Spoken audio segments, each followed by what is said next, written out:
Dans un premier temps, je vous présente, à tous et à toutes mes meilleurs vœux pour cette nouvelle année et je vous souhaite la bienvenue donc dans ce webinaire de présentation de la procédure, de dépôt des demandes d'autorisation en SAD mixte et de requalification d'espace SAD en SAD mixte.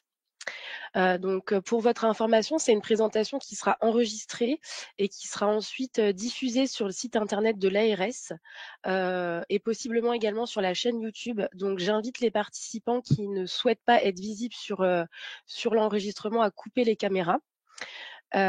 Pour l'organisation, je vous propose également que tous les participants puissent couper leur micro, et également que vous puissiez, si vous avez des questions ou des remarques, à les noter, de côté et on y reviendra, dans la présentation.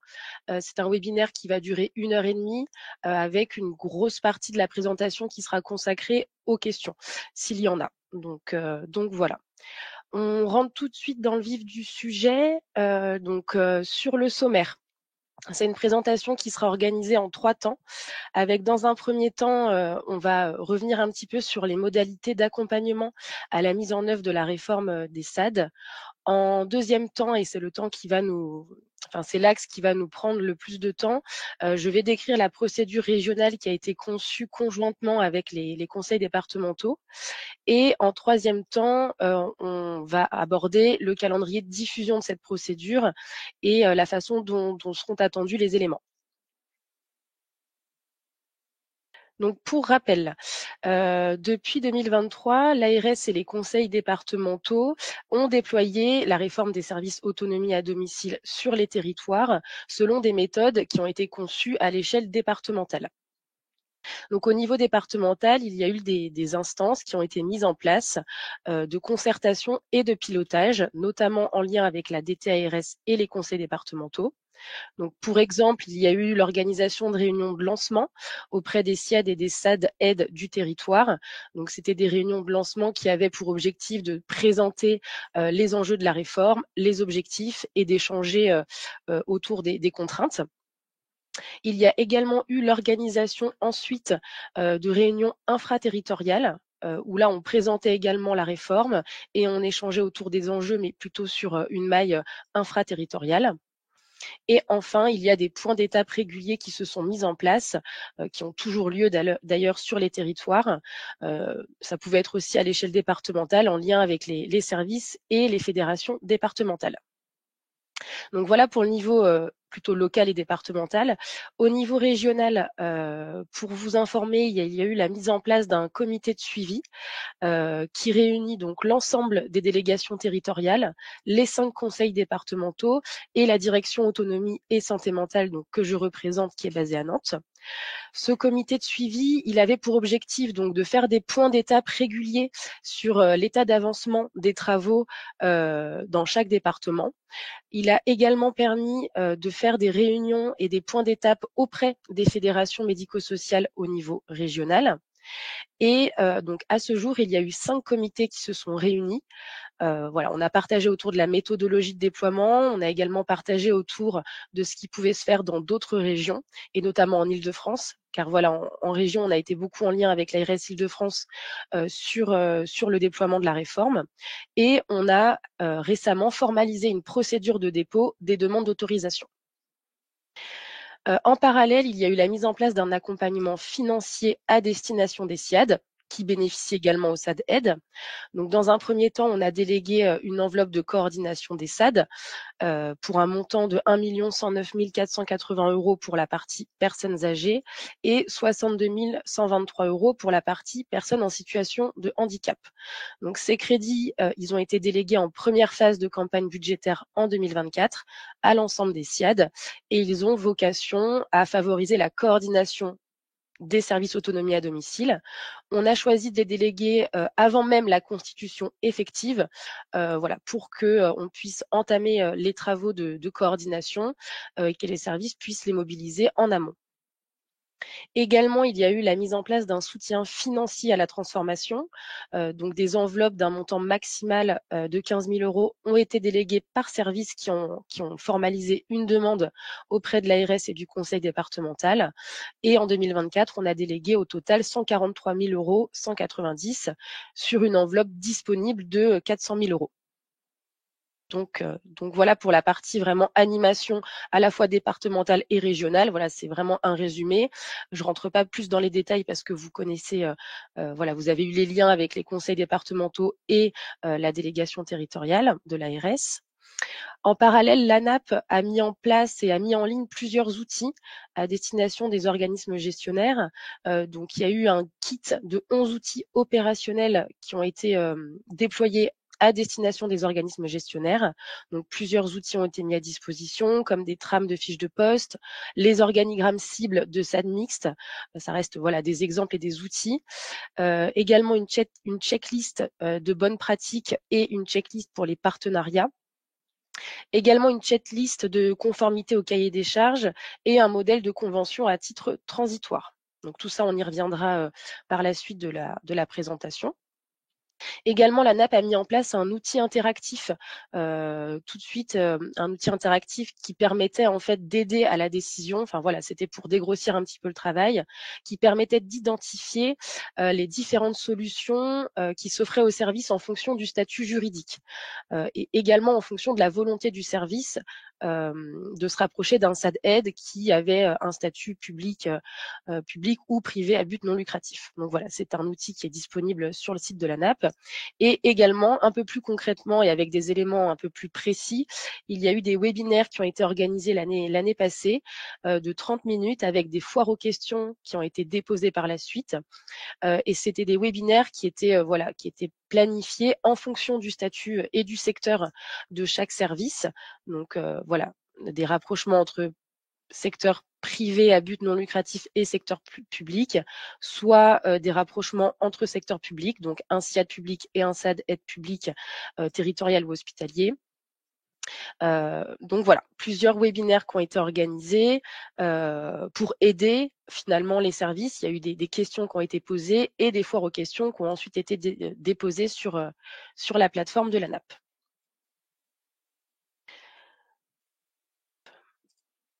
Donc, je poursuis. Donc, pour la procédure régionale de dépôt des demandes d'autorisation conjointe. Donc, comme je disais auparavant, les 3 derniers comités de suivi, ils ont été consacrés vraiment à la formalisation d'une procédure régionale, donc de dépôt des demandes d'autorisation en SAD mixte, mais également avec un axe pour requalifier l'espacade en SAD mixte. Donc, comme je l'ai précisé également, c'est des travaux qui ont été conçus en lien étroit avec l'ARS Île-de-France.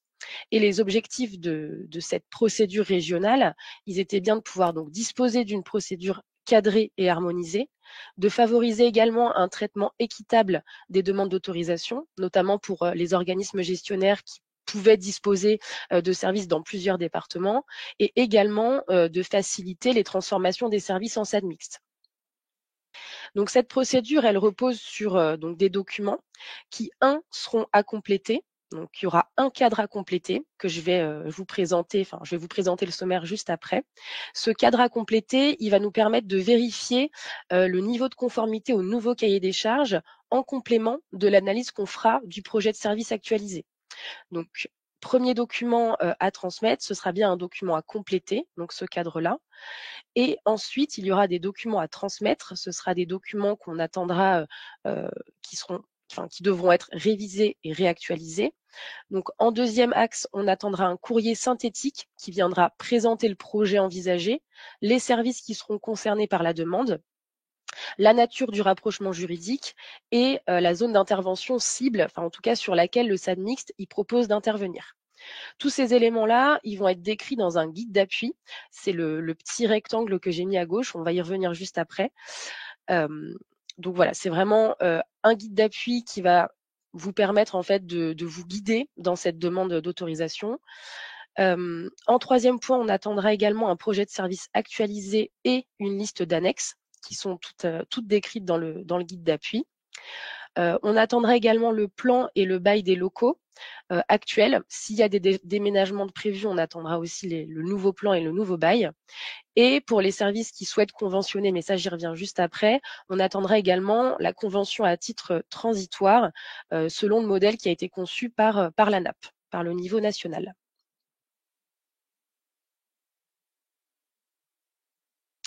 Alors, au niveau du contenu, des outils. Pour le guide d'appui, donc je le disais juste avant, c'est vraiment un document socle. Hop, je me permets de couper le micro. C'est vraiment un document socle, où on a, repris l'ensemble, des éléments, du national, donc à savoir le cadre de référence. On a également, repris les objectifs de la réforme. On a fait un rappel du modèle d'organisation visé, à savoir un modèle intégré. On a également repris le cadre d'intervention des SAD fixé par le décret. On a repris l'ensemble des axes. C'est très proche finalement de la notice explicative du décret. Donc ça, c'est les premiers éléments du guide. On a fait également un point sur la zone d'intervention du SAD qui doit être unique pour l'aide et le soin. On a également parlé des modalités de constitution en SAD mixte avec l'évolution des périmètres attendus, le principe de gestion du SAD par une entité juridique unique, les opérations préalables qu'on attendra au dépôt de la demande d'autorisation. Ça, je vais faire un focus pour être un peu plus précise juste après. Ensuite, le 7e point, c'est des précisions sur le conventionnement à titre transitoire. Donc, pour les services qui souhaitent conventionner, voilà, il y aura des choses à apporter très précises. Ensuite, on a décrit un peu plus précisément la procédure de dépôt de la demande d'autorisation avec les pièces à joindre au dossier, l'ensemble des pièces à joindre au dossier, le projet de service et les annexes qui sont énumérés. On a fait un point 8.3 pour le cas des SPACAD expérimentaux et autorisés. Ensuite, on vient aborder le sujet du calendrier, des modalités de dépôt, avec à qui on adresse la demande, comment, selon quelle temporalité. Et on vient aussi préciser le délai de réponse de l'administration, voilà, qui est de 6 mois maximum, mais ça, pareil, je le dis un petit peu plus loin dans la présentation. Et enfin, on aborde les motifs de rejet de la demande, ce qui sera logiquement, enfin voilà, on espère qu'on n'aura pas à rejeter des demandes d'autorisation. Et un point 9 où voilà, on a remis la checklist des éléments et des documents à fournir dans le cadre de la demande d'autorisation. Donc ça, c'est une checklist qui pourra vous servir à bien contrôler que tous les documents qui sont demandés ont été transmis. Donc voilà pour le contenu du guide d'appui. Je passe sur le contenu du cadre à compléter.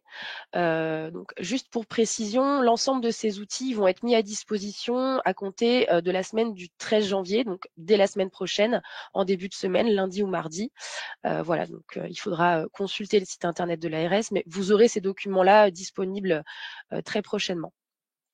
Donc sur le cadre à compléter, donc on va demander aux services de pouvoir identifier dans un premier temps l'ensemble des services qui sont concernés par la demande d'autorisation, que ce soit les SIAD ou les SAD-Aid, ou le SIAD et le SAD-Aid dans le cadre d'un rapprochement entre deux services. On va également demander l'identité, que vous puissiez nous présenter le nouveau SAD mixte. Également les modalités de rapprochement en vue d'un portage de l'autorisation par une seule et même entité juridique unique. En point 2.2, on viendra identifier, enfin en tout cas apporter des précisions sur la nouvelle structure, sur le nouveau représentant légal. Voilà, donc ça c'est des éléments un petit peu administratifs sur le nouveau service. En point 3, on viendra voilà, aborder la question de la cohérence territoriale et la zone d'intervention retenue. Donc l'idée, c'est bien de pouvoir évaluer finalement l'ensemble des travaux territoriaux qui auront été menés sur le territoire et d'évaluer la cohérence et la pertinence du rapprochement au regard des enjeux de la réforme. En point 4, on va vous solliciter sur l'activité du SAD mixte, à la fois sur l'activité plutôt soins, l'activité aide et l'activité mixte.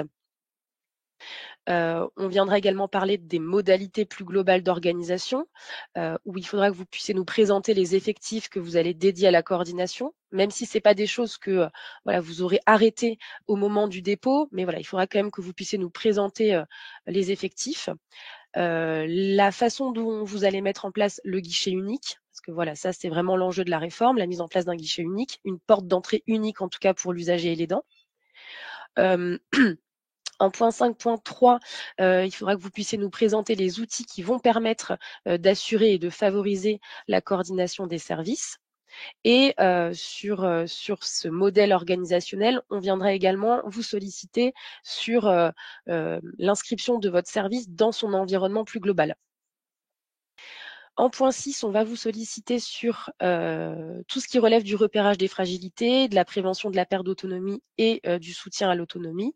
Avec voilà, on va venir vous solliciter sur la description des actions que vous menez et que vous aurez à mener en tout cas ou à améliorer dans le cadre de cette réforme.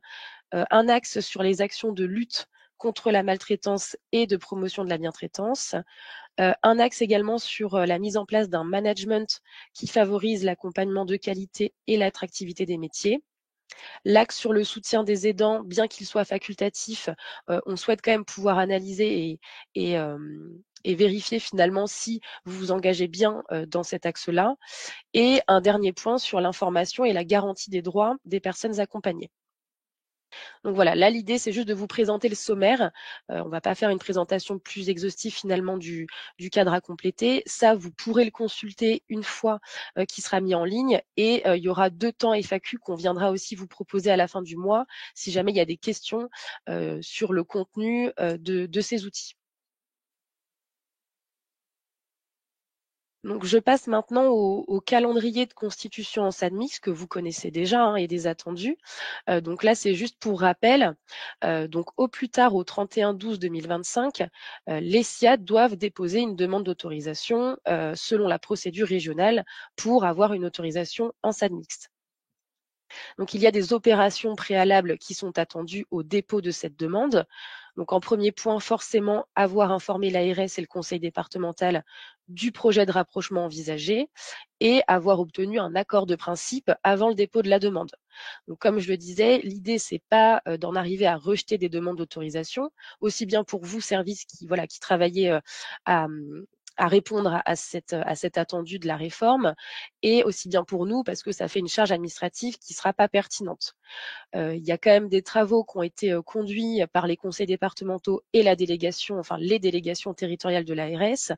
Donc vous êtes en lien avec ces autorités de tarification. Donc logiquement, voilà, toute demande d'autorisation qui est déposée, c'est finalement juste une transformation des échanges que vous avez déjà pu avoir avec le conseil départemental et l'ARS.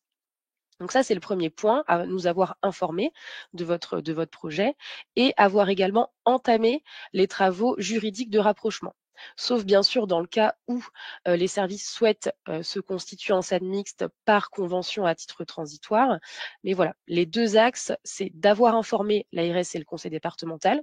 On ne dépose pas un projet sans en avoir informé les autorités. Et également, on entame les travaux juridiques de rapprochement. Et ensuite, une fois qu'on a fait ça, on peut donc basculer sur la complétude du cadre de réponse, transmettre évidemment le projet de service actualisé et ses annexes, transmettre les statuts également, et le plan et le bail des locaux. Donc voilà, ça c'est vraiment pour la partie SIAD. Pour les SPACAD qui sont constitués en entités juridiques uniques ou les SPACAD expérimentaux qui souhaitent poursuivre en l'état leur coopération et du coup se constituer en entité juridique unique et en SAD mixte, ils disposent d'un délai qui est un petit peu plus court, donc un délai qui va jusqu'au 30 juin 2025. Et donc nous, avant le 30 juin 2025, on va devoir venir vérifier finalement le niveau de conformité du SPACAD qui est réputé autorisé SAD mixte au nouveau cahier des charges. Donc il n'y a pas de dépôt d'une demande d'autorisation, mais il y a également une procédure régionale qui s'applique, qui va nous permettre de procéder à la vérification de la conformité au cahier des charges. Donc finalement, on se trouve un petit peu dans la même dynamique. Les SPACAD réputés autorisés finalement vont devoir également compléter le cadre de réponse, transmettre un projet de service actualisé avec les annexes, transmettre les statuts et le plan et le bail des locaux. Donc voilà pour le petit rappel sur le calendrier et sur les attendus. Je voulais faire un petit focus également sur ce qu'il était attendu dans le cadre des travaux préparatoires à l'atteinte de l'entité juridique unique. On a déjà eu des services qui ont entamé des travaux de rapprochement, donc qui nous envoient des traités de fusion ou des documents relatifs au rapprochement. Donc juste pour précision, il faut savoir que les rapprochements entre les services, qu'ils s'opèrent par fusion-absorption ou par fusion-création ou dans le cadre d'une création d'une nouvelle association, ils engendrent, pour la majorité des cas, une cession d'autorisation, que ce soit le SIAD vers le SAD-Aide, le SAD-Aide vers le SIAD, ou des SIAD entre eux qui se rapprochent avant de se rapprocher d'un SAD-Aide, ça engendre tout le temps la cession de l'autorisation. Et cette cession de l'autorisation, elle est régie par un décret, donc le décret du 13 mars 2020, qui vient apporter des précisions et notamment des précisions sur des éléments qui sont attendus pour l'administration. Donc ça, c'est un premier point important à savoir. Le deuxième point important, c'est que c'est au cessionnaire, donc le cessionnaire, c'est celui qui récupère le ou les autorisations, qui doit adresser la demande de cession aux autorités compétentes pour délivrer l'autorisation. Donc les autorités compétentes, c'est bien l'ARS et le CD. Donc parfois, on a le cédant, donc finalement celui qui cède l'autorisation, qui vient nous présenter les éléments. Donc c'est pas trop dans ce sens-là que ça doit être fait selon le décret. C'est bien celui qui récupère l'autorisation qui doit apporter finalement les garanties de pouvoir poursuivre l'activité en l'état, qui doit déposer les éléments. Donc, comme je le précisais, donc toute opération juridique de rapprochement doit donner lieu, dans un premier temps, forcément à l'information des autorités compétentes. Ça peut être au moment où vous présentez le projet de SAD mixte, et également à la transmission des pièces qui sont à présenter dans le cadre de la demande de cession. J'ai pas listé l'ensemble des, comment dire, enfin, en tout cas, j'ai plutôt listé les axes. Donc, on a un axe, une partie administrative, une partie relative au personnel, où on vient vous solliciter sur l'état des effectifs, une partie financière et une partie sur l'engagement du demandeur au respect des conditions techniques minimales d'organisation et de fonctionnement. Donc voilà, ça, c'est les axes qu'on souhaitait un petit peu vous préciser, parce que voilà, on a encore des choses qui ne seront pas forcément vraiment selon la procédure. Donc l'idée, c'est aussi de vous accompagner. C'est pour ça que voilà, il y a vraiment un axe sur cette présentation qui vient reprendre un petit peu les éléments. Et enfin, pour votre information, le dossier de demande de cession, il est réputé complet une fois réception, si dans un délai d'1 mois à compter de la réception, l'autorité compétente ou les autorités compétentes, donc là l'ARS et le conseil départemental, n'ont pas fait connaître au demandeur la liste des pièces manquantes. Donc c'est-à-dire que l'ARS et le CD disposent d'un délai d'1 mois, pour acter de la complétude du dossier. Ça, c'est vraiment important parce que, en fait, nous, ça nous permet aussi de nous organiser et d'être en mesure finalement, de vous apporter une réponse qui puisse être pertinente et d'avoir suffisamment de temps pour traiter les éléments. Donc ça, c'est le premier délai finalement qui s'ouvre, c'est un délai d'1 mois. Et donc ensuite, en application de l'article L313-1, l'absence de réponse de l'autorité ou des autorités compétentes dans un délai de 3 mois suivant la date de réception du dossier complet vaut rejet de la demande. Donc l'idée, nous, on n'ira pas sur une absence de réponse, on apportera toujours une réponse, mais ça veut dire quand même qu'il faut que vous ayez en tête que les administrations disposent d'un délai qui va jusqu'à 3 mois pour vous apporter une réponse. Voilà, ça, c'est peut-être des choses qu'il faut que vous puissiez planifier. Parfois, on est relancé au bout de 2 semaines pour savoir où en est la rédaction de l'arrêté. Mais finalement, nous, on a vraiment besoin d'un délai pour se coordonner entre autorités, pour s'assurer que toutes les pièces ont bien été transmises et que tout est OK finalement pour acter de l'opération de rapprochement. Donc voilà pour ces éléments sur l'entité juridique unique qui sera à atteindre dans tous les cas. Là, on a voulu aussi vous présenter un petit peu, ce qu'on a déterminé. En tout cas, on a voulu apporter un petit peu de souplesse, au cadre juridique, notamment dans le projet de service et dans les annexes qui seront à transmettre. Plusieurs services nous ont sollicités sur, finalement la nécessité de devoir déposer, des documents et des annexes, tout de suite mis à jour au moment du dépôt de la demande. Donc très clairement, nous, on s'est dit que tout ce qui relevait finalement de l'accompagnement auprès du bénéficiaire, il fallait que ces documents-là, ils soient stabilisés et structurés. Par contre, on a souhaité accorder une souplesse dans le délai de transmission pour certaines annexes. Donc, pour certaines annexes, on a, dans un premier temps, on s'est dit que voilà, l'organigramme à jour qui présenterait la nouvelle gouvernance dans le cadre de la transformation en SAD mixte, ça très clairement, si ce document, il n'est pas stabilisé au moment du dépôt de la demande, on vous accorde un délai complémentaire de 18 mois, pour pouvoir transmettre un organigramme stabilisé et à jour. Pour autant, voilà, on attendra quand même de votre part la transmission d'un organigramme qui puisse être prévisionnel, en attente d'avoir, un organigramme vraiment stabilisé. Idem pour le modèle organisationnel pardon, qui sera retenu et les évolutions nécessaires à la mise en place d'un fonctionnement intégré. Là, c'est pareil, on vous laisse, si vous le sollicitez, un délai complémentaire de 18 mois.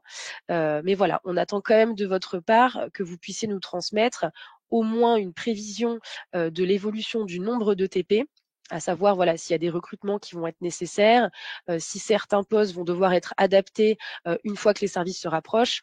Voilà, n'hésitez pas à nous transmettre ce prévisionnel-là, mais vous pouvez aussi disposer d'un délai complémentaire de 18 mois pour vous, voilà, vous laisser le temps, entre guillemets, de vous organiser, parce qu'on sait que ça, voilà, c'est quand même des changements majeurs. Le livret d'accueil également, on vous laisse un délai si vous le sollicitez complémentaire de 18 mois. Donc voilà, comme je l'ai décrit précédemment, il faudra juste quand même pouvoir nous transmettre un livret d'accueil au moins prévisionnel avec peut-être des axes qui resteront à travailler. Et pareil pour le modèle d'enquête de satisfaction qui devra être joint, en annexe. Voilà, si c'est pas encore tout à fait stabilisé au moment du dépôt, vous pourrez le transmettre par la suite. Donc voilà pour cette partie. Pour, revenir un petit peu sur le cadre à compléter, donc ça, c'est vraiment le document socle finalement que vous allez devoir compléter, et nous transmettre. C'est un document qui sera en format PDF modifiable. Donc très clairement, c'est assez simple d'utilisation. Il suffit de télécharger dans un premier temps, Acrobat Reader. Donc c'est une application qui est gratuite, qui normalement est disponible sur sur tous les ordinateurs dès lors qu'on a Windows. Voilà, il suffit juste de télécharger ce logiciel.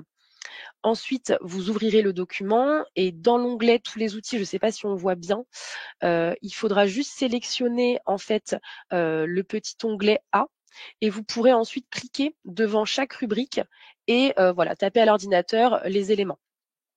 Au démarrage avec, les conseils départementaux et les délégations territoriales, on s'était, on voilà, on avait envisagé de mettre cet outil en version Word, mais on s'est dit que ça allait pouvoir enfin, que ça allait possiblement présenter des risques sur, la mise en page, sur la forme et nous, ça nous permet aussi enfin, en tout cas, ça vous permet plutôt à vous d'être le plus synthétique possible dans les réponses à apporter.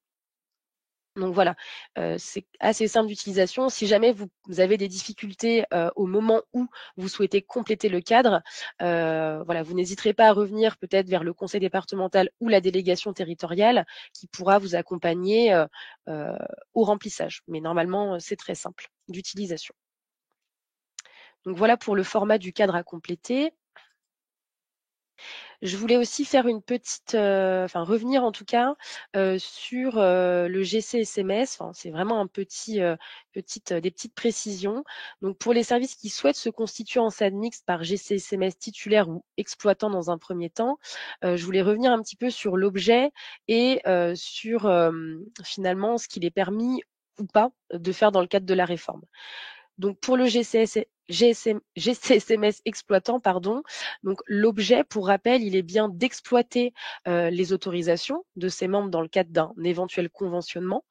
Dans ce cadre-là, chaque organisme demeure quand même titulaire de son autorisation.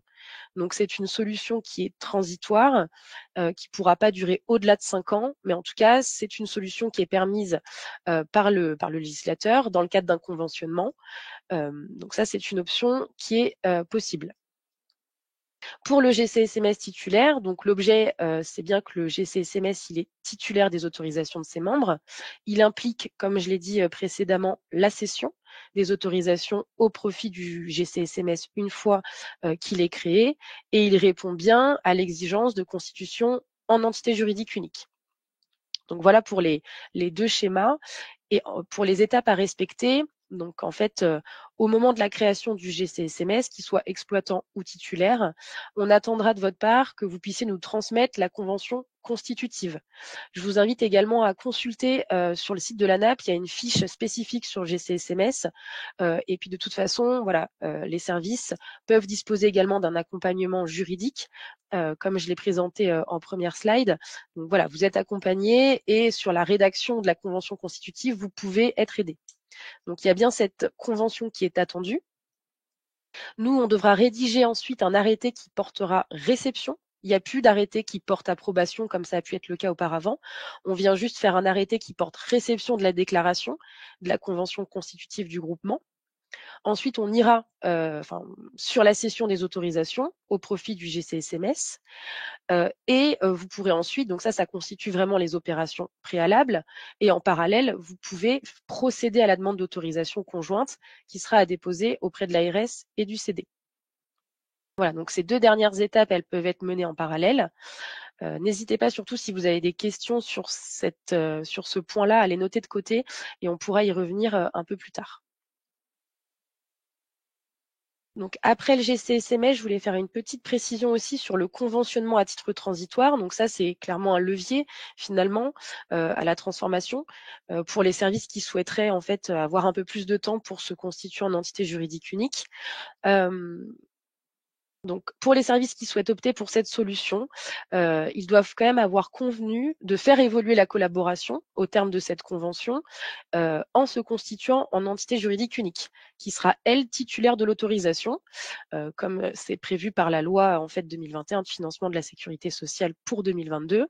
Donc voilà, le législateur a octroyé, enfin en tout cas a rallongé le délai de constitution, qui était au démarrage de 2 ans, il est passé à 5 ans. Donc cette convention, elle sera à compléter selon le modèle de la NAP. Elle sera disponible sur le site internet de l'ARS. Donc ça, c'est une chose. Et au sein de cette convention, il y a un article, c'est l'article 14, qui doit permettre aux services de convenir d'un calendrier prévisionnel. Donc, comme on est dans un schéma de convention, du coup, la convention, elle peut évoluer sur la durée de 5 ans, mais pour autant, nous, on attend quand même, au moment où vous déposez la demande et où vous joignez cette convention, que vous ayez quand même déjà pu au moins envisager et nous dire à quoi ressemblera finalement l'entité juridique unique au bout des 5 ans. Même si ça évolue pendant la durée de la convention, c'est aussi l'objet d'une convention, c'est qu'elle puisse évoluer, on souhaite quand même que vous puissiez donc, définir les modalités juridiques, économiques et financières et également organisationnelles selon lesquelles l'entité juridique elle sera amenée à se constituer. Donc ça, ce sera à décrire dans l'article 14. En 2, il faudra aussi il y a les modalités juridiques de rapprochement qui seront choisies par les parties. Elles devront être validées au plus tard 18 mois avant le terme de la convention. Donc ça nous emmène à 2028, mais ça quand même, il faut pouvoir l'envisager dans la convention. Et en 3 et en 4, forcément, ce sera le moment de réaliser les opérations juridiques de constitution de l'entité juridique unique et l'accomplissement de toutes les démarches nécessaires à la mise en œuvre de l'activité. Et enfin, donc en 2030, logiquement, pour les services qui souhaitent se conventionner dans un premier temps et qui voudront aller jusqu'au bout des 5 ans, ce sera le début de l'entité juridique unique. Quelques questions fréquentes et donc des réponses. La convention, c'est bien une convention type qui a été formalisée par l'ANAP, en tout cas qui a été rendue disponible par l'ANAP et qui sera téléchargeable également sur le site internet de l'ARS. Donc c'est bien ce modèle de convention qui sera à joindre au dossier. Si vous avez déjà travaillé sur une convention, c'est très bien. Après voilà, il faudra vraiment remettre les éléments, les basculer sur cette convention type. Nous, c'est sur cette base-là qu'on pourra instruire la demande. C'est une convention qui peut être signée par plusieurs services et pas que 2 services, ça peut être plusieurs. C'est bien une convention qui doit être jointe à la demande d'autorisation selon la procédure qui est définie au niveau régional et qui est aussi décrite au sein du guide d'appui. Et ce sera une convention qui donnera lieu à la rédaction d'un arrêté d'autorisation. Donc voilà pour la partie conventionnement à titre transitoire. Là, je vous ai mis un petit schéma qui permet de récapituler finalement les différentes étapes qui vont mener à l'autorisation d'un nouveau service autonomie à domicile mixte. Donc, dans un premier temps, il y a un espace de dialogue qui se met en place entre l'ADT, de l'ARS, le conseil départemental et l'organisme gestionnaire. Quand je dis espace de dialogue, ça peut très bien être les réunions infraterritoriales, les réunions individuelles, qui sont parfois sollicitées par les services. Ça permet aux services de présenter le projet de scène mixte, voilà, d'échanger autour de la zone d'intervention, des problématiques qui peuvent être rencontrées au niveau de tous les travaux juridiques qui sont à mener. Voilà, donc ça c'est vraiment le premier point, l'espace de dialogue qui se met en place entre l'organisme gestionnaire et les autorités de tarification. En deux, une fois que le projet est validé, pour rappel, donc on vient procéder au dépôt de la demande d'autorisation selon la procédure qu'on a stabilisée au niveau régional. Donc pour rappel, l'échéance, je pense que vous la connaissez, mais voilà, 31 décembre 2025 pour les SIAD. Si besoin, on mettra en place une audition conjointe ARS-CD, donc des services qui auront déposé une demande dans les 6 mois au plus tard qui suivent le dépôt de la demande d'autorisation. Pourquoi 6 mois? C'est parce que nous, on dispose d'un délai maximal de 6 mois pour vous apporter un retour. Donc voilà, si jamais la demande qui a été déposée nécessite des précisions ou il y a des incompréhensions de notre part sur certains aspects, on viendra vous solliciter pour procéder à une audition. On l'a appelée audition, mais voilà, c'est un échange, une réunion, soit sur place ou en visio. Enfin, on verra comment on s'organise. Mais l'idée, c'est ça. C'est qu'au moment du dépôt, vous pourrez être sollicité par l'ARS et les CD pour venir apporter des précisions sur votre demande. Une fois que la demande sera autorisée, nous, on viendra procéder à la rédaction de l'arrêté. Donc, ce sera un arrêté conjoint ARS-CD et on viendra ensuite planifier une visite de conformité. Pour l'instant, on n'a pas encore défini de calendrier très précis, ni d'échéance. Donc ça, ce sera à définir et on vous tiendra au courant dès que ça le sera. Donc voilà pour les différentes étapes qui récapitulent finalement les différentes étapes qui mènent à l'autorisation. Pour parler un petit peu de la diffusion de la procédure régionale et du calendrier d'ouverture de la période de dépôt des demandes d'autorisation. Donc pour votre information, quand on a stabilisé ces éléments, qu'on a formalisé cette procédure, donc on a, voilà, créé le cadre à compléter, créé le guide d'appui, on a envoyé tous ces éléments-là à la CNSA, au national pour qu'ils puissent nous rendre un avis. Donc finalement, ils nous ont rendu un avis positif et c'est également finalement, un dossier qui pourra être repris et qui va certainement inspirer le national, qui est également en train, enfin en tout cas en parallèle, de formaliser un dossier, qui devait être disponible, finalement en début d'année 2025. Bon là on est le 8, peut-être que ça le sera prochainement, mais voilà, nous l'idée c'était on avait vraiment envie de formaliser quelque chose au niveau régional, par rapport à tous les travaux qui ont pu être menés sur les territoires, les choses que vous nous avez fait remonter. On a vraiment axé aussi nous, notre cadre de réponse à compléter et l'instruction qu'on va en faire sur la pertinence et la cohérence des rapprochements. Voilà, donc on n'était pas sûr que le national aille jusque-là sur ces axes-là. Donc c'est pour ça qu'on a voulu vraiment nous prendre la main et ne pas forcément attendre des outils qui possiblement seraient mis en ligne tardivement. Voilà, alors qu'on a quand même des services en région qui sont déjà prêts finalement à s'engager dans la démarche. Ensuite, il y a eu une présentation de cette procédure, comme je fais là, en réunion des fédérations médico-sociales, donc à un niveau régional. Cette présentation, elle a eu lieu le 19 décembre 2024. Le webinaire de lancement donc auprès des SIAD, auprès des services et des SAD-Aid, qui a lieu aujourd'hui. Ensuite, comme je l'ai dit précédemment, il y aura la mise en ligne de cette procédure et des outils sur le site internet de l'ARS, Pays de la Loire. Également, certains départements vont mettre en ligne cette procédure ou en tout cas mettre un lien de redirection sur le site internet du département qui permettra aux SAD-Aid qui souhaiteraient pouvoir avoir un regard sur la procédure. Et ce lien de redirection viendra diriger finalement les SAD-Aid vers le site internet de l'ARS. Donc ça, c'est des travaux qui sont en cours et qui seront normalement finalisés la semaine prochaine. Donc à compter de la semaine du 13 janvier, la période de dépôt des demandes d'autorisation, elle sera ouverte. Donc vous pourrez déposer vos dossiers de demande d'autorisation pour ceux qui sont prêts et qui auraient, fait valider en amont, le projet. Également, on a souhaité, organiser des temps, foire aux questions à destination des services. Donc il y aura un premier temps, ce sera des temps vraiment très courts, hein. L'idée, c'est de pouvoir venir si vous souhaitez, c'est pas obligatoire, mais si vous avez des questions, après avoir consulté les outils, moi je vous le conseille quand même, ça évitera d'avoir, des questions en cascade bien plus tard. Donc voilà, l'idée, c'est de pouvoir vous connecter si vous avez des questions. Donc il y aura un premier temps FAQ, le 24 janvier et le 29 janvier. Donc on va vous envoyer des invitations, mais si vous pouvez d'ores et déjà noter les 2 dates, ça pourrait être intéressant. Voilà, donc c'est des temps, de 30 minutes qui seront, le 24 janvier de 11 heures à 11h30 et le 29 de 11 heures à 11h30 également. Donc voilà pour les étapes de diffusion et le calendrier. Hop.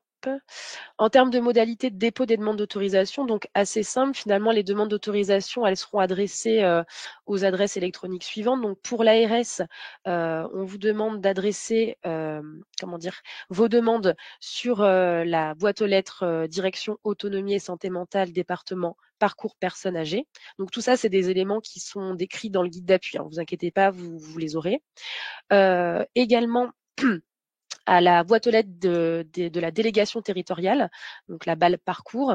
Donc en fonction de votre département, vous avez l'adresse. Et pour les conseils départementaux, on a énuméré voilà, les adresses sur lesquelles il faudra adresser les demandes avec les pièces jointes, en espérant que les pièces jointes ne soient pas trop lourdes. Si on rencontre des difficultés au niveau de la transmission, on essaiera de trouver des solutions via des liens WeTransfer. Enfin, on verra au moment, mais en tout cas, voilà, l'idée, c'est bien les 2 adresses pour l'ARS et l'adresse électronique pour le conseil départemental.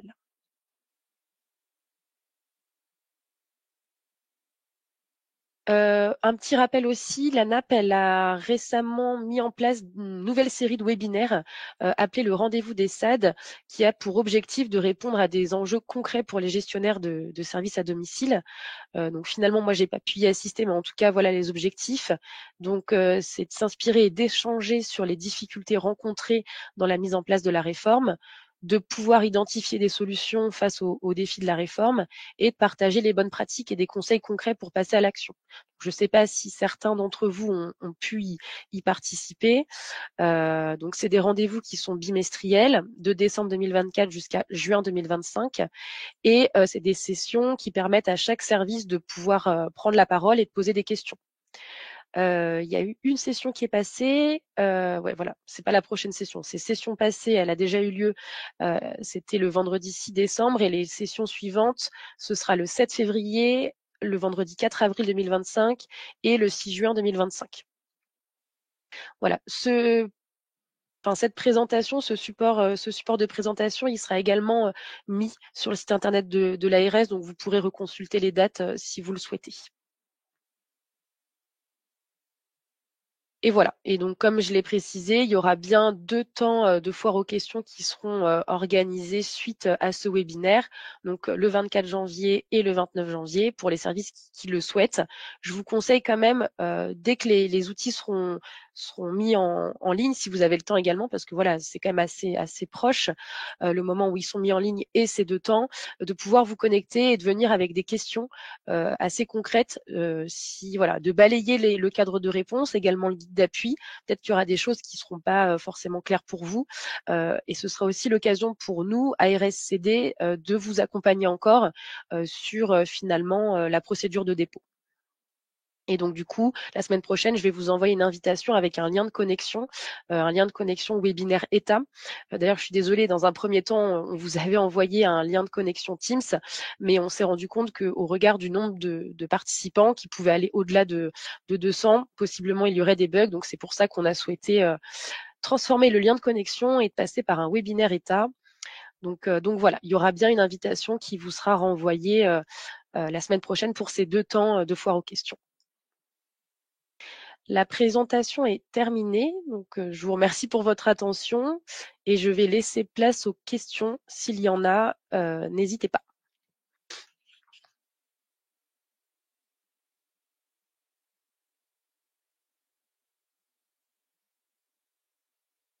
Bonjour, Oui, ça me va. centre hospitalier du Haut-Anjou. Merci Oui. pour la D'accord. présentation. J'ai deux petites Merci. questions.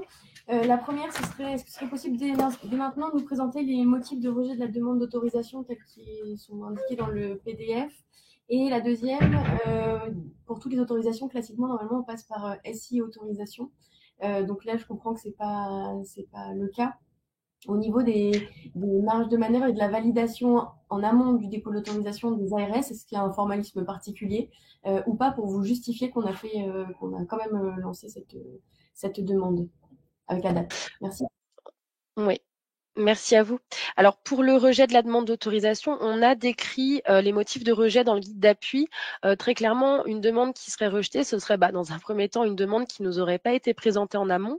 Ce serait une demande qui répondrait pas forcément, en fait, qui correspondrait pas aux enjeux de territoire, à savoir voilà un SADMIS qui se constitue mais qui n'a aucune perspective de se rapprocher en entité juridique unique. Voilà, on n'a pas d'autres motifs de rejet. Enfin, en tout cas, c'est vraiment aussi des choses qui sont à organiser au niveau départemental. Euh, il n'y a pas de motif autre de rejet qu'une demande qui serait comment dire, qui serait pas présentée. C'est-à-dire que chaque proposition, chaque projet de SAD mixte doit être présenté et concerté au niveau local en lien avec le conseil départemental et l'ARS. Voilà. Mais il n'y a pas, par exemple, de choses au niveau de l'activité, comme certains départements ont pu le mettre en place. L'idée, c'est vraiment de s'assurer voilà, que la zone d'intervention elle soit unique et mixte pour l'aide et le soin, que le service soit en capacité de répondre aux besoins, voilà, et que la réforme ait été comprise aussi. Enfin, c'est l'idée finalement du cadre de réponse. Quand vous l'aurez consulté la semaine prochaine, vous allez voir en fait au niveau des axes, si vous vous éloignez également trop du cahier des charges, si le niveau de conformité il n'est pas du tout aux attendus. Enfin voilà, tout ça c'est des choses finalement qu'on évalue vraiment en amont et c'est tout l'objet de la mise en place des espaces de dialogue. Par rapport au SI, à votre question sur le SI autorisation, donc ça, je crois que c'est plutôt sur le sanitaire qu'ils le font. Là, très clairement, en fait, en lien avec les conseils départementaux, on est plutôt parti sur une procédure plus classique, à savoir d'envoyer les demandes par mail. Donc nous, on vous accusera à réception finalement de votre demande et on actera également de la complétude de la demande, à savoir si le projet de service est bien fourni, le cadre à compléter et les annexes.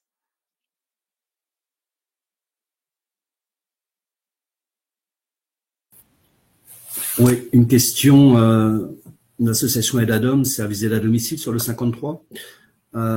Quelle est la politique territoriale des deux autorités? Voilà, aujourd'hui, sur les territoires, il y a des SAD qui se croisent sur les territoires communs, et des SIAD qui, à l'inverse, ont des territoires bien définis, bien délimités, qui ne se croisent pas sur les départements. Quelle est la vision là-dessus, puisque ça va pousser la réflexion des rapprochements éventuels? Mmh. Alors là, l'objet vraiment de cette présentation, c'est d'échanger autour de la procédure. Moi, je pourrais pas forcément vous apporter des réponses vraiment sur le champ très territoire et départemental. Je vous invite limite voilà, à réserver cette question-là. Il faudra qu'on en échange. Alors, j'ai pas votre nom, je suis désolée, j'ai pas noté votre nom, Edadom. Si vous voulez, je veux bien revenir vers vous en lien avec la délégation et le conseil départemental. Mais là, voilà, c'est pas l'objet du webinaire de présentation.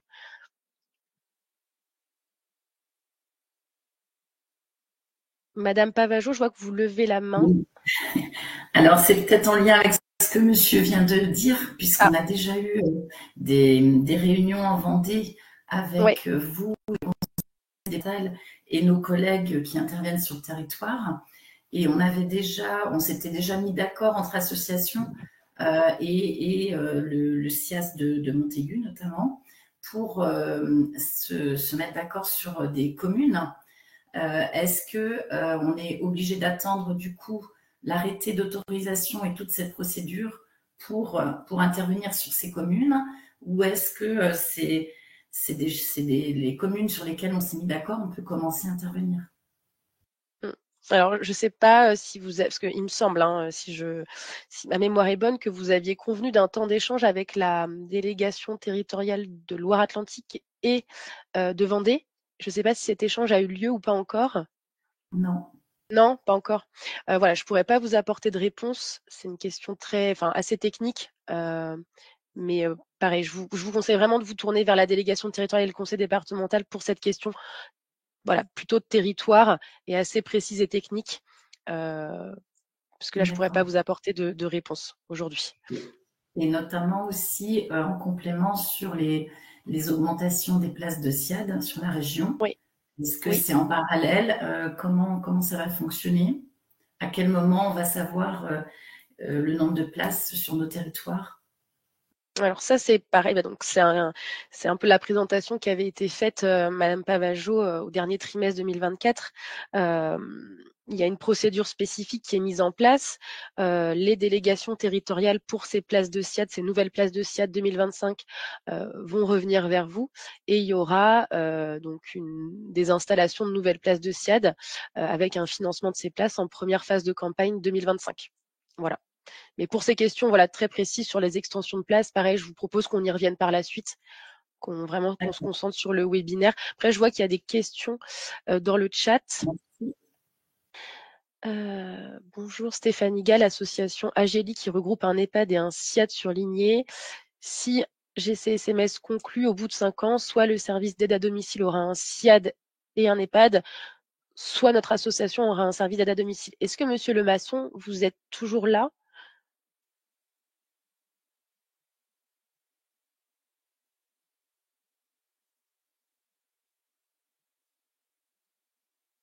Bon.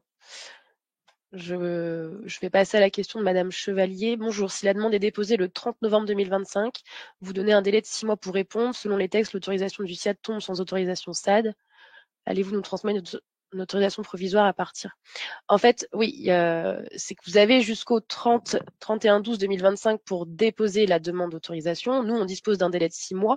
Mais du coup, en fait, le SIAD reste régi par les dispositions précédentes. Donc, il n'y aura pas une perte d'autorisation du SIAD à compter du 1er janvier 2026. Enfin, ce serait quand même un petit peu dommage.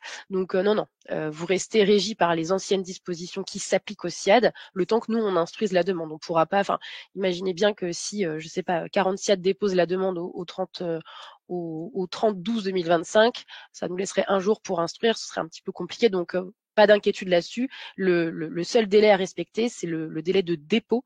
Il faut qu'il y ait un dépôt avant le 31/12/2025. J'espère que ça répond. Voilà, Oui. excusez-moi, bonjour Madame Chevalier. Du Bonjour. coup, le dépôt prendra bien foi pour poursuivre notre autorisation, parce que Oui. selon nos conseils avocats, tant que la convention n'est pas validée par les autorités, on prend un risque à continuer à exercer. Donc du coup, il faut vraiment qu'on ait un avis de dépôt et qu'on ait un écrit très clair de la part des autorités que la signature d'une convention ou voilà, ce qu'on vous a transmis reste valable tant qu'on n'a pas eu votre retour. Et nous Oui, permet de continuer. Enfin, d'un point de vue purement juridique et responsabilité, nous, en tant que professionnels, à continuer à exercer. Je pense que c'est important qu'on ait cette validation-là. Oui, non, vous faites bien de le préciser. Je vais quand même me rapprocher du service juridique pour savoir si on pourra vous apporter un document. Et du coup, je pense que c'est un document qu'on apportera à une large majorité de services pour vous assurer que vous pouvez continuer à exercer. Mais voilà, c'est bien prévu par les textes. Je pourrais essayer de retrouver, je l'ai plus en tête, l'extrait du décret qui dit bien en fait que les SIAD restent régis par les anciennes dispositions, le temps de l'instruction qui est permis pour les autorités. Mais je vous remercie, Madame Chevalier. Monsieur Lemasson, oui, je vois que vous levez la main. Peut-être pour revenir sur la question que vous aviez posée à l'écrit.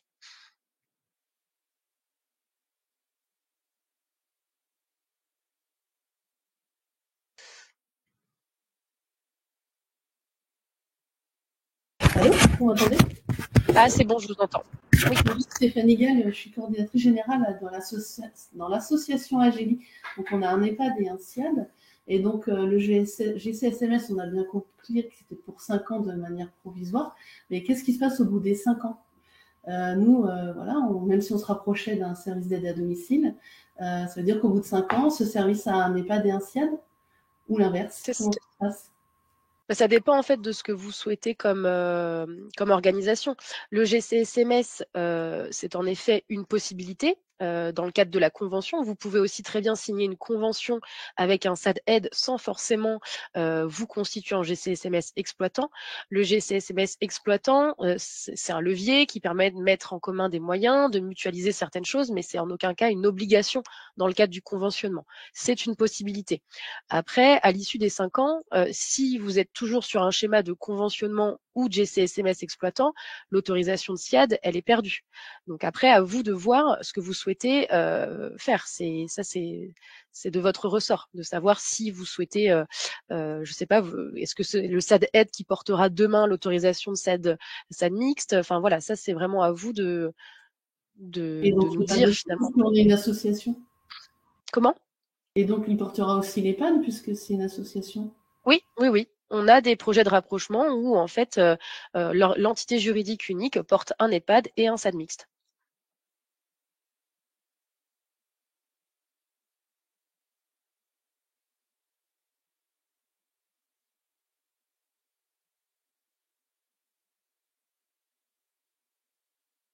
Madame Boivin, dans le cas d'une convention sur une période de 5 ans à compter du 1er janvier 2026 avec une fin le 31/12/2030, la validation de l'entité juridique unique 18 mois avant la fin de l'année amène la date du 30 juin 2029. Pourriez-vous confirmer ce calendrier? Oui, tout à fait. Oui, j'ai dû me tromper quand j'ai dû évoquer juin 2028. Non, c'est bien 18 mois avant la fin de la période de conventionnement. Donc, comme vous le dites, c'est bien le 30 juin 2029. Je rectifie. Parfois, certaines...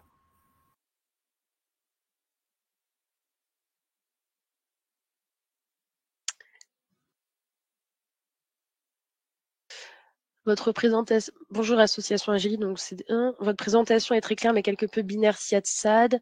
Sur notre territoire, quelques porteurs d'autorisation sont plus complexes, portant à la fois de l'EHPAD, certains du CH et du SIAD. La procédure semble peu adaptée à nos organisations. Nous avons réellement besoin que les RSECD prennent en compte nos spécificités. Oui, en effet, la présentation, elle est très orientée SIAD-SAD. Parce qu'en fait, l'obligation dans le décret, c'est bien que les SIAD se transforment en SAD mixte.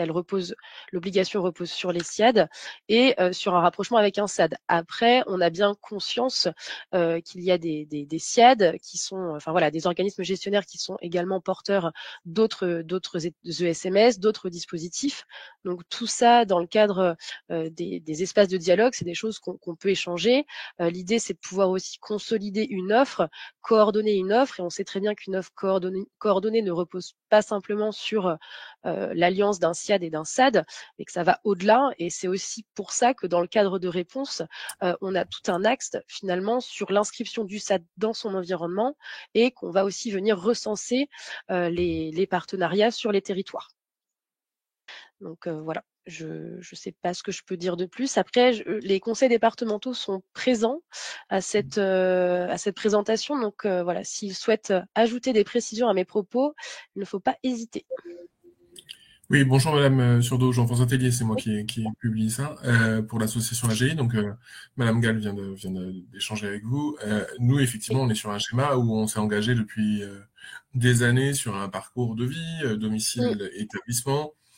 Et aujourd'hui, en fait, on se rend compte que cet engagement qu'on a eu, qui répond à des vrais besoins territoriaux et avec des résultats très positifs, aujourd'hui, ça pose vraiment beaucoup de questions parce que SIAD-SAD, c'est bien, mais il y a SIAD-SAD EHPAD, il y a SIAD-SAD CH, et on est un peu...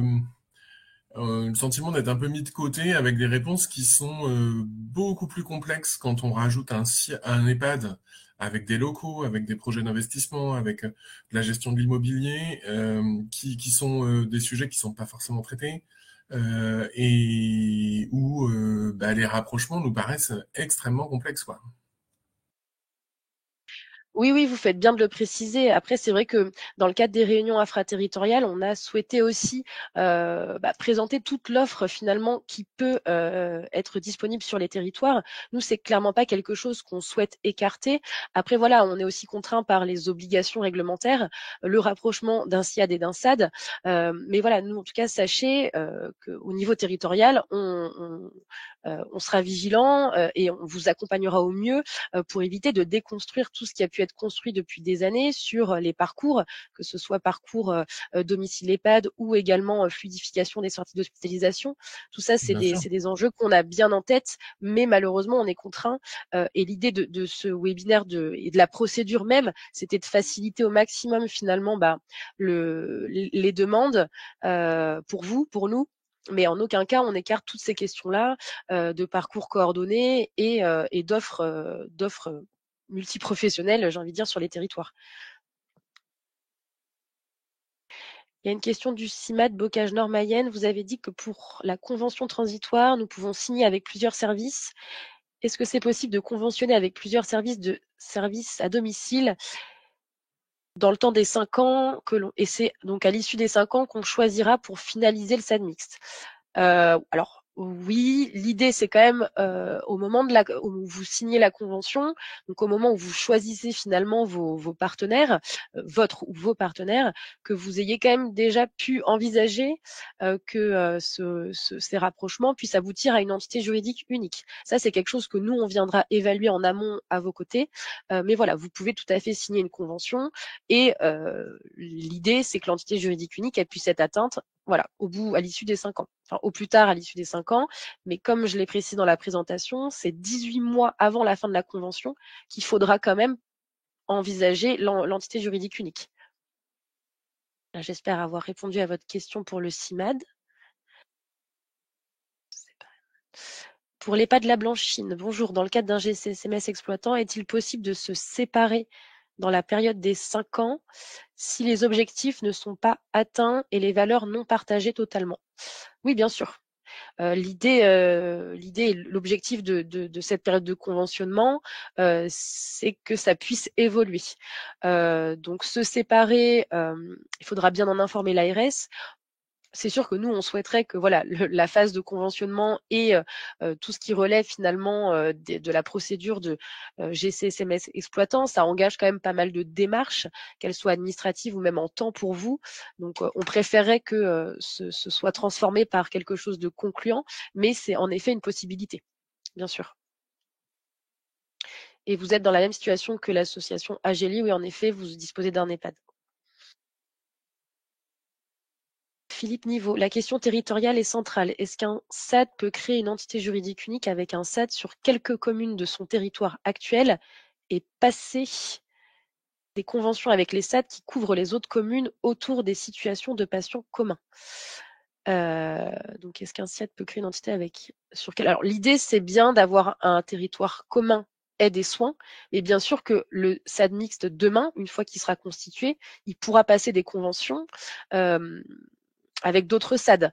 Mais il faut quand même que le SIAD il puisse être en format intégré sur un territoire. Il pourra pas par exemple, si le SIAD couvre aujourd'hui 30 communes, il pourra pas être SAD mix sur 15 communes et sur les 15 autres faire des conventionnements. Il faudra vraiment que sur le territoire qui sera choisi, il y ait ce fonctionnement intégré, à moins que le territoire du SIAD soit réduit pour être couvert par un autre SAD mixte. Enfin voilà. Mais en tout cas, l'idée c'est pas d'avoir quelques communes couvertes par le fonctionnement intégré et une autre partie du territoire qui soit couvert que par conventionnement. Ça, malheureusement, c'est pas possible. J'espère que ça répond à votre question, Monsieur Niveau. Madame Besson, vous avez levé la main.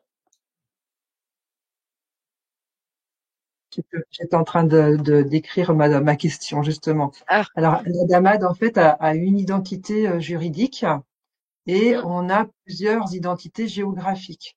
Dans le cadre de la demande d'autorisation, comment on doit faire? Est-ce qu'on fait une seule et même demande avec des sous-dossiers?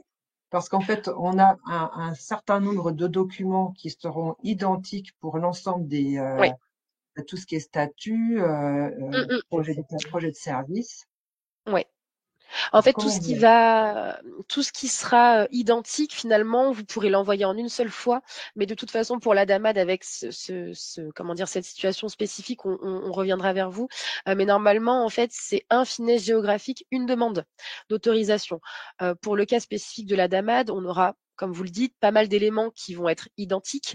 Après, il y a quand même des spécificités en fonction des zones d'intervention sur lesquelles vous intervenez, mais il y aura quand même des choses qui pourront être transmises en une seule fois pour l'entité juridique unique. Mais tout ce qui va relever finalement de la cohérence territoriale, de l'activité, des partenariats, ils seront pas les mêmes en fonction de chaque antenne finalement.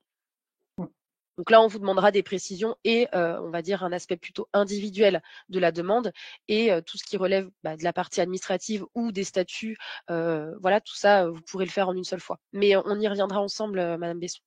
Ce sera plus Donc, simple. ça veut dire qu'en fait, la réponse, ce ne sera pas une réponse définitive pour notre demande d'autorisation, qu'elle sera valable site par site au final. Et ce sera, oui, je pense que c'est même sûr, ce sera site par site. Il faut quand même qu'on ait une vision site par site de l'organisation. D'accord.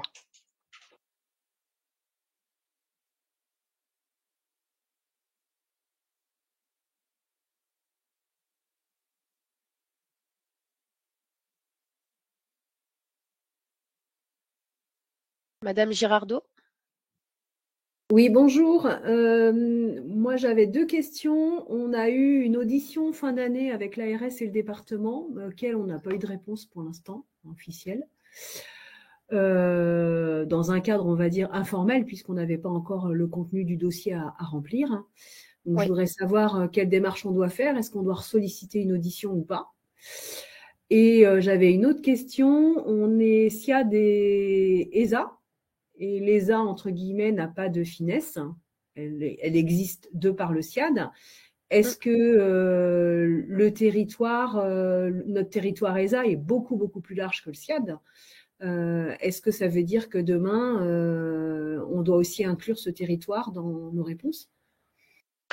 Alors, pour la question relative à l'ESA, l'ESA est intégrée dans la réforme. Donc, comme vous le disiez, il n'y a pas de finesse pour l'ESA. Les territoires d'intervention ESA restent en l'état, c'est-à-dire ils vont pour la plupart des cas bien au-delà de la zone d'intervention SIAD. Et ça, c'est pas le souci. C'est beaucoup plus large, oui.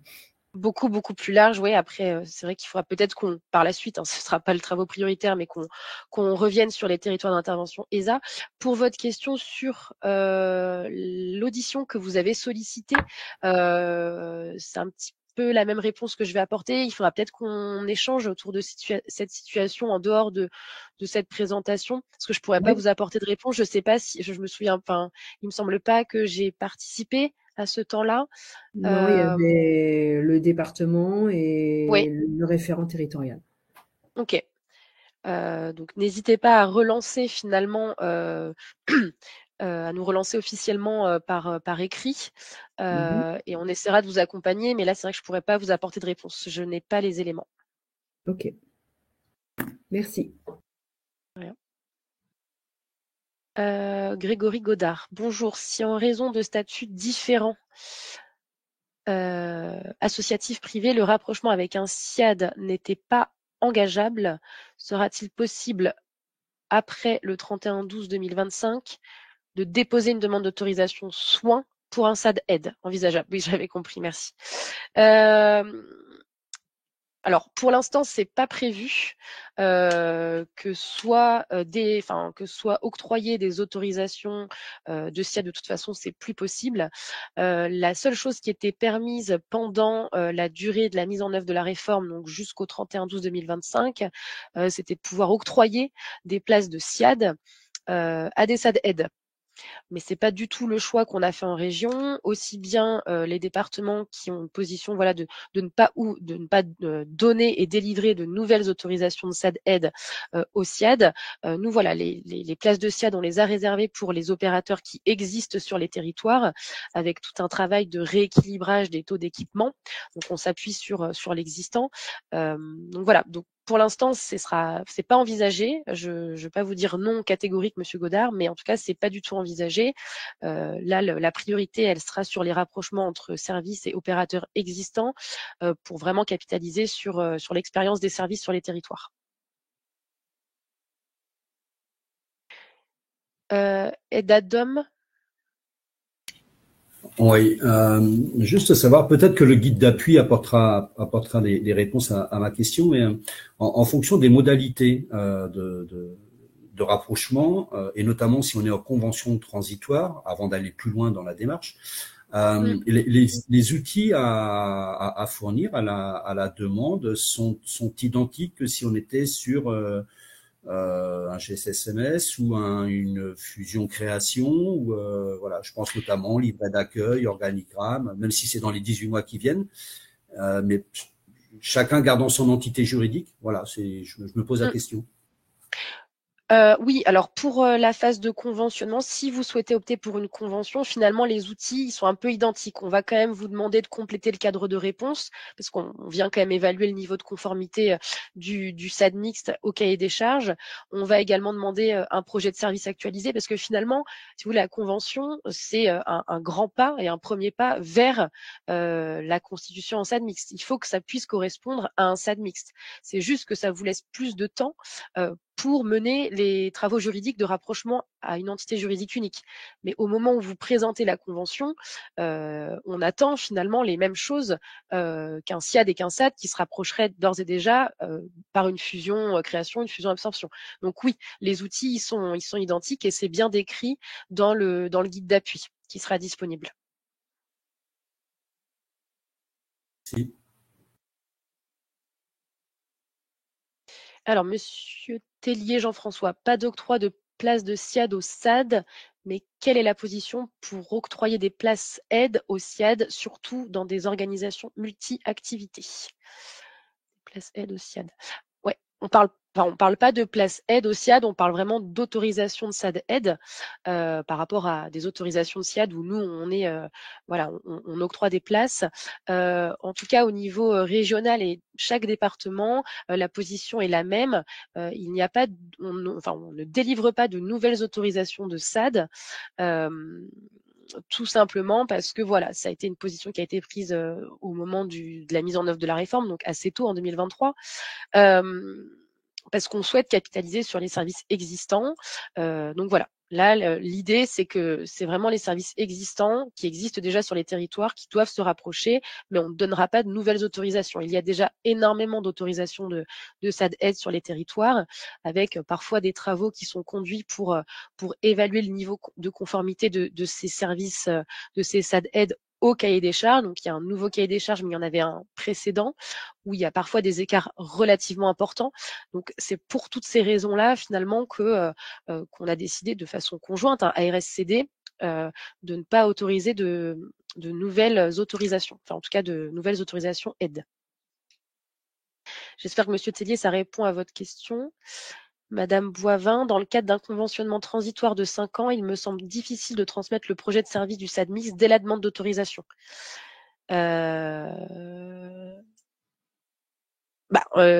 Si, en fait, c'est ce que je disais, le conventionnement, alors ça rallonge la période pour laquelle vous vous constituez en entité juridique unique, mais ça rallonge pas la période où vous devez vous conformer au cahier des charges. C'est un levier, c'est vraiment un levier. Il faut pas le comprendre comme voilà, j'ai 5 ans pour me mettre en conformité avec le cahier des charges. Enfin, en tout cas, depuis que les textes sont publiés, donc juillet 2023, l'idée du conventionnement, c'était ça.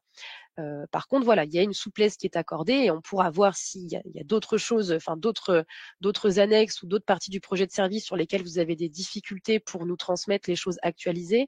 Mais voilà, le conventionnement transitoire, il ne faut pas l'entendre comme une phase pendant laquelle vous rallongez votre délai de mise en conformité avec le cahier des charges. Il faut y aller dès aujourd'hui.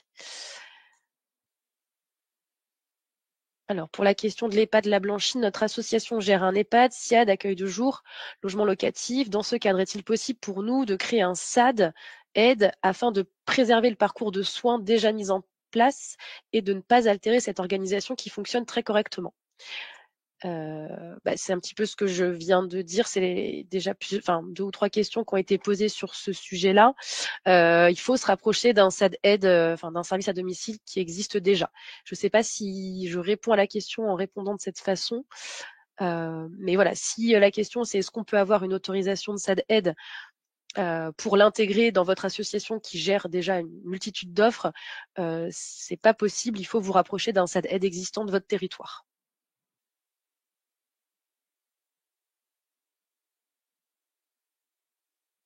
Est-ce que pour Madame Besson et Ed Adam, c'est des anciennes mains levées, hein?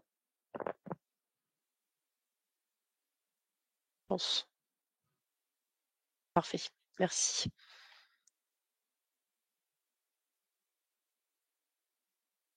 Alors, le GCSMS génère des coûts de fonctionnement importants. Est-il prévu un accompagnement financier dans la gestion future des SAD mixtes? Madame Tarot, est-ce que vous avez des précisions sur les coûts générés de fonctionnement par le GCSMS?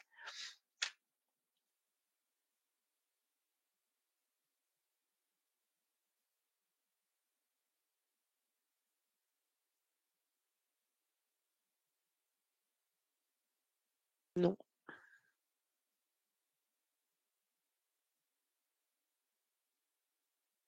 Une future gouvernance va générer des moyens supplémentaires.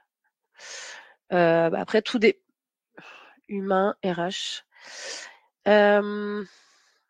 Oui, alors après, peut-être que dans le cadre d'un échange en direct, ce sera peut-être plus simple d'apporter des réponses, mais j'ai pas de visuel aujourd'hui sur la gouvernance envisagée, enfin en tout cas la future gouvernance que vous souhaitez mettre en place. Il faudra qu'on puisse évaluer finalement les coûts supplémentaires qui seront générés.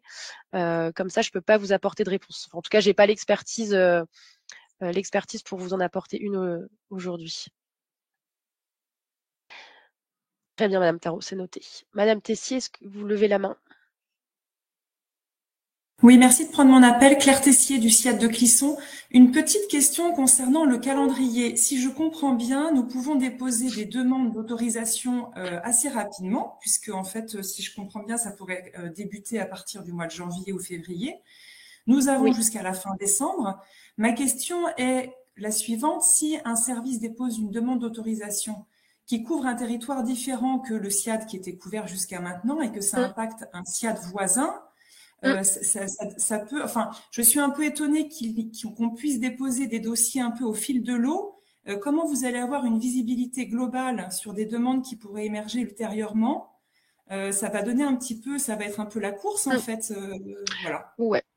Oui, vous faites bien de le préciser. Après, comme je l'ai dit en fait dans la présentation, voilà, la période elle est ouverte. Je pense qu'on n'aura pas en cascade et en masse des demandes en janvier, mais en tout cas voilà, les outils sont disponibles et il y a bien une animation qui est faite au niveau départemental.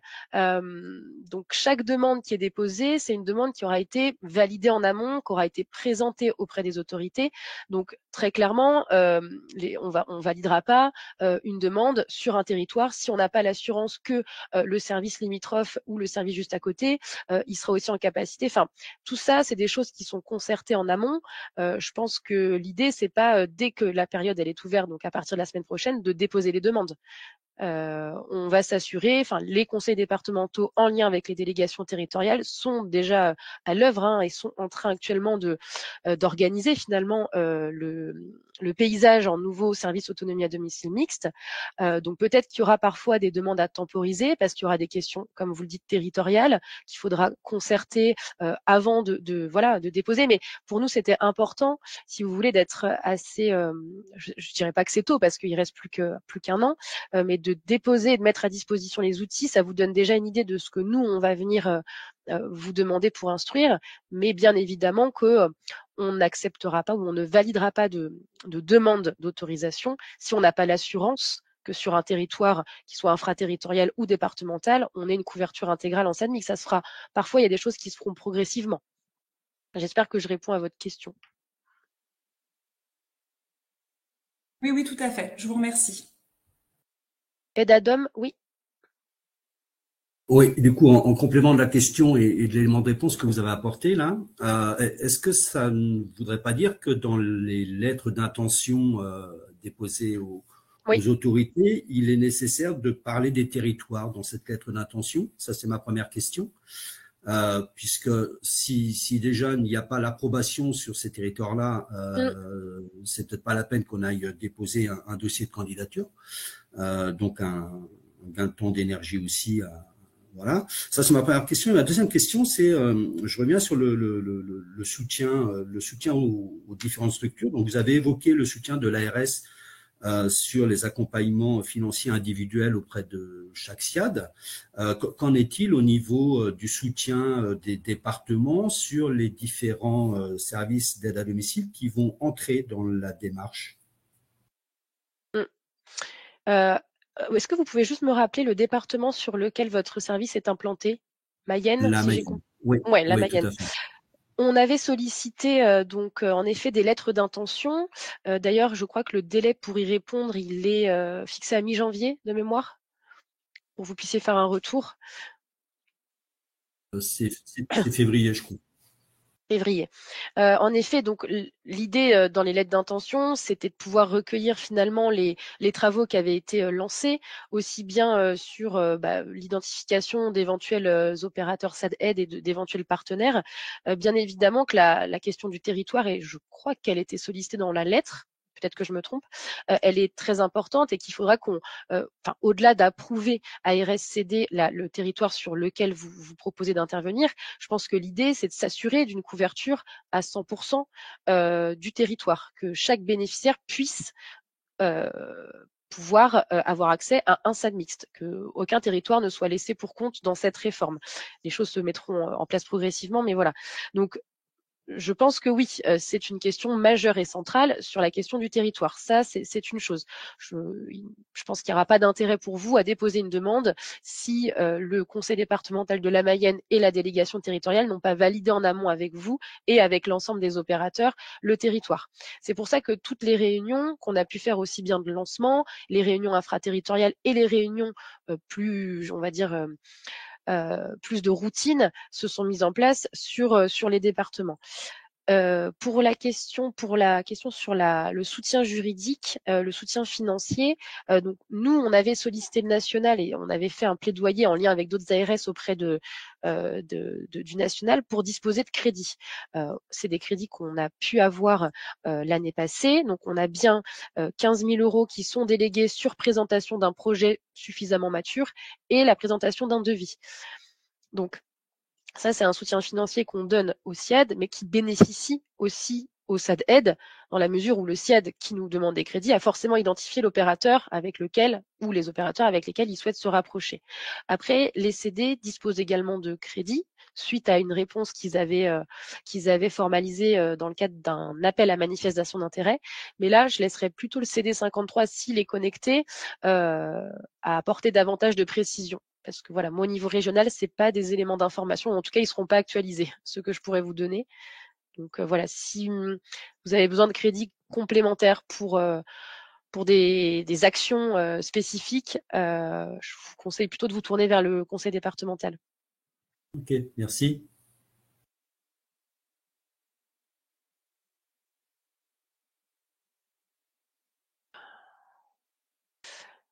Le SBV, établissement santé Beaujois-Vallée, a levé la main. Oui, bonjour. Vous évoquiez dans le dossier effectivement la partie plan et notamment locaux. C'est ce que je vous avais mentionné en fait dans une des slides. Oui. Quid du financement en fait de ces locaux qui aujourd'hui en fait ne sont pas adaptés effectivement au regroupement en fait des services. Qui finance? Alors, pour la partie financement, en fait, si vous voulez, quand je dis plan et bail des locaux, donc ça va être le plan et bail des locaux en l'état. S'il y a des déménagements de prévus, il faudra pouvoir nous présenter un PPI. Mais c'est vrai que pour l'instant, en fait, on n'a pas de crédit disponible très clairement pour financer d'éventuels déménagements. Peut-être que en fonction des instructions budgétaires, mais là, on n'a aucune visibilité.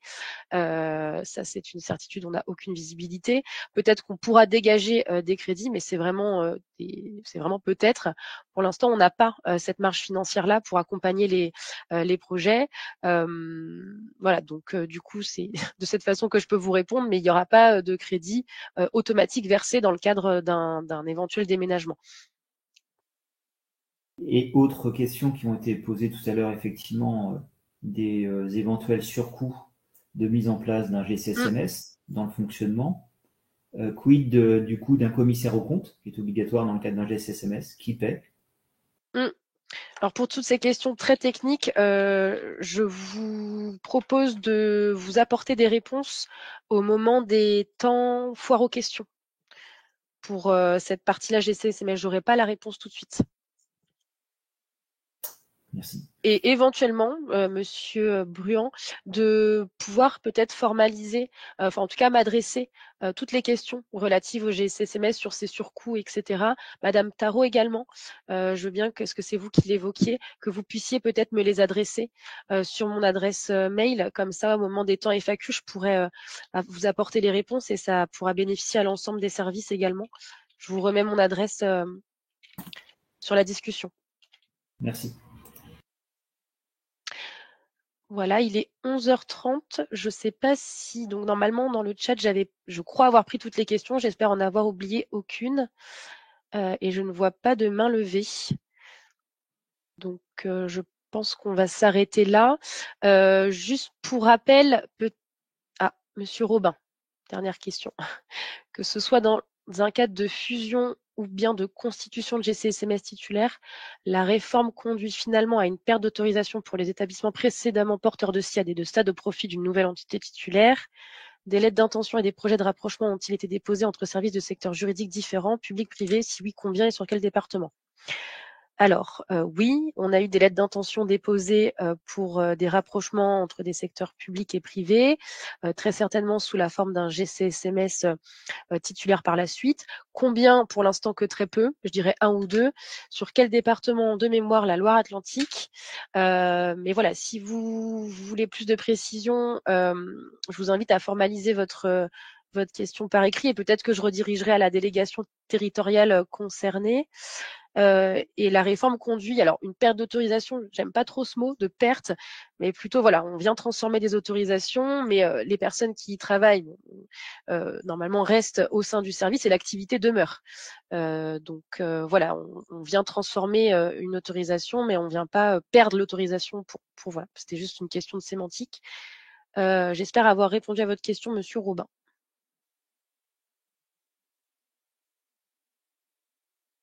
Une question, excusez-moi, Mme Surdeau. Oui, allez-y. Dans la même lignée, puisqu'effectivement, j'utilise les mêmes termes et on n'est pas tout à fait d'accord sur le sujet, Oui. mais on l'a déjà échangé ensemble sur ce point. Quid aussi des ressources humaines? Puisqu'effectivement, derrière, s'il y a un transfert, c'est éventuellement des mises à disposition. Quid s'il est personnel mis à disposition, ça veut dire que le personnel accepte cette mise à disposition. S'il refuse, quid du fonctionnement du service? C'est sûr que c'est des enjeux qui vont être complexes à gérer. On a bien conscience. Il y a eu des rapprochements dans le secteur vendéen où il y a eu des mises à disposition, parfois des démissions. Voilà, c'est sûr que la question des RH, c'est une question sensible.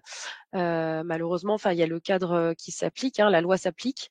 Donc on sera vigilant à ça, à vous accompagner. Après, enfin voilà, il faut pouvoir un petit peu animer la réforme auprès des équipes. Je sais que c'est une réforme qui n'est pas forcément souhaitée dans sa forme. J'ai bien compris que dans le fond, on était tous, on partageait tous les objectifs et les enjeux. Sur la forme, il faut qu'on travaille ensemble, mais on a bien en tête que le risque, il est bien sur la partie RH, sur les effectifs. Et pour autant, la réforme vise quand même à améliorer l'attractivité des métiers et les conditions de travail, enfin logiquement à améliorer les parcours du moins. Donc voilà, mais je partage, Monsieur Bruand. Oui. Madame Surdeau, je voulais rebondir sur la partie financière. Donc, je rebondis aussi sur cette histoire de locaux adaptés. Est-ce que dans le dossier, il est prévu l'obligation de moyens? C'est-à-dire que nous, on veut bien être conforme au cahier des charges, avoir des locaux adaptés, avoir des équipes à qui on a acculturé cette notion d'aide et soins, de partage. Mais en face, il faut qu'on ait les garanties que le CD et l'ARS nous donnent les moyens d'avoir un plan de formation suffisant, d'avoir des locaux adaptés. Les augmentations de charges, on va passer des seuils où là aujourd'hui on a des allègements de charges, taxes sur les salaires et autres, on va passer des seuils qui vont augmenter nos budgets de façon conséquente.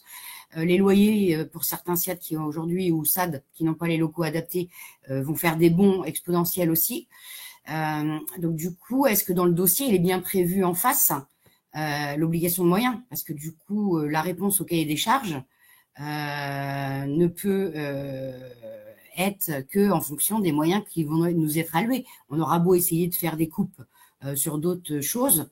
Et puis, concernant la fuite de personnel, oui, pour ceux qui vont basculer sur la branche de l'aide à domicile, il y a un risque majeur au moment où l'ARS nous met une pression énorme sur notre taux d'activité face à une crise de recrutement majeure depuis 5 ans, où on nous attribuera pas de place nouvelle, même si on a 100 personnes sur liste d'attente, parce qu'on n'a pas tout l'effectif. Mais comme on va peut-être basculer dans la convention de l'aide, on va encore avoir moins d'effectifs. Et ça, on l'a signalé déjà à maintes reprises. On nous a promis un grand plan RH pour les SIAD au niveau de l'ARS et on attend toujours ces solutions. Alors, je ne sais pas si malheureusement je pourrais répondre à toutes ces questions et inquiétudes que je peux moi-même partager. Pour la question des locaux, voilà, le décret il précise bien que les gestionnaires, ils organisent en propre ou de façon mutualisée des locaux qui permettent en fait de favoriser la coordination. On sait bien que ça se fera progressivement, que tout de suite des locaux immenses et gigantesques pour assurer cette coordination, la rencontre entre les équipes ne pourra pas forcément être mis en place tout de suite. Nous, clairement, à ce stade, on n'a pas de moyens et on ne voilà. En tout cas, c'est pas l'enjeu du cadre de réponse. Dans le cadre de réponse, on vient juste solliciter les services sur les locaux dont ils disposent, le plan et le bail. C'est juste aussi pour récupérer le maximum d'informations, mais c'est en aucun cas pour refuser des demandes parce que les locaux ne seraient pas adaptés. Il y a aussi une souplesse accordée dans le délai de mise en conformité sur cet aspect-là dans le décret. Pour la partie RH, je partage avec vous les inquiétudes et les risques. Et puis, par contre, sur les places de SIAD, là, je partage pas tout à fait parce que, en tout cas, c'est pas l'idée du plan de renforcement en place de SIAD. C'est pas parce que vous n'avez pas un taux d'occupation à 100% que des places ne doivent pas vous être octroyées. Après, je ne sais pas quels sont les échanges que vous pouvez avoir sur les territoires, quelles sont les priorités aussi qui sont déterminées. On a des territoires cibles prioritaires. On doit en tout cas rééquilibrer un taux d'équipement, mais il faut surtout qu'on puisse le maintenir parce que quand on fait finalement l'exercice de projection avec les nouvelles places qui nous ont été données, avec les moyens qui nous sont nous-mêmes donnés par le national, finalement on maintient un taux d'équipement d'ici à 2030. Donc nous aussi on est à la fois contraints par tout ça. Donc voilà, c'est toujours pareil, Madame Chevalier, hein, je partage et je n'ai pas de solution miracle, mais en tout cas la seule chose que je peux vous dire, c'est que le département et l'ARS tentent par tous les moyens, en tout cas dont on dispose, dès qu'on en dispose, de pouvoir vous apporter un soutien dans cette réforme et dans la mise en œuvre. Alors, Monsieur Masson, je prends peut-être juste cette dernière question pour éviter de retenir les personnes qui seraient sur d'autres obligations. Ce n'est pas une question, mais une observation. La question des RH est le sujet le plus important du SAD mixte. Il nous faut inventer des solutions permettant de mixer les équipes aide et soins sans perdre d'effectifs. Redoutable. Oui. En effet, il me semble, Monsieur Masson, que vous êtes déjà bien engagé dans ces travaux-là, avec des expérimentations et puis des modèles qui fonctionnent bien sur votre SAD mixte. Donc voilà, n'hésitez pas à nous partager ou à nous faire des retours sur votre expérience qui a l'air d'être plutôt intéressante sur votre territoire. Je vous propose qu'on en reste là. De toute façon, comme je vous l'ai dit, il va y avoir des temps foire aux questions qui vont être organisés à la fin du mois de janvier. Donc, je vous invite vivement à vous y connecter. C'est des temps assez courts. Donc, ce que je vous propose, c'est dès que les éléments y seront en ligne, que vous puissiez les consulter. Il y aura forcément des choses sur lesquelles vous souhaiterez avoir des précisions. Peut-être qu'on sera amené aussi à revoir les outils, en tout cas à revoir à la marge, très clairement. Mais voilà, s'il y a des choses où on se rend compte en fait que c'est pas du tout adapté à une situation, et on viendra apporter des modifications. Voilà, mais en tout cas l'idée c'est vraiment que vous puissiez venir avec des questions et que moi je puisse vous en apporter également. Donc j'invite Monsieur Bruyant de mémoire et Madame Tarot à m'adresser les questions vraiment très précises sur le GCSMS avant le 24 janvier, de façon à ce que je puisse vous apporter des réponses plus précises et concrètes que ce que j'ai pu faire aujourd'hui. Voilà, je vous souhaite à tous et à toutes une bonne journée et on se revoit très prochainement sur les territoires pour la mise en œuvre de cette réforme. Bonne journée, merci à vous. Merci, au revoir. Au revoir. Merci.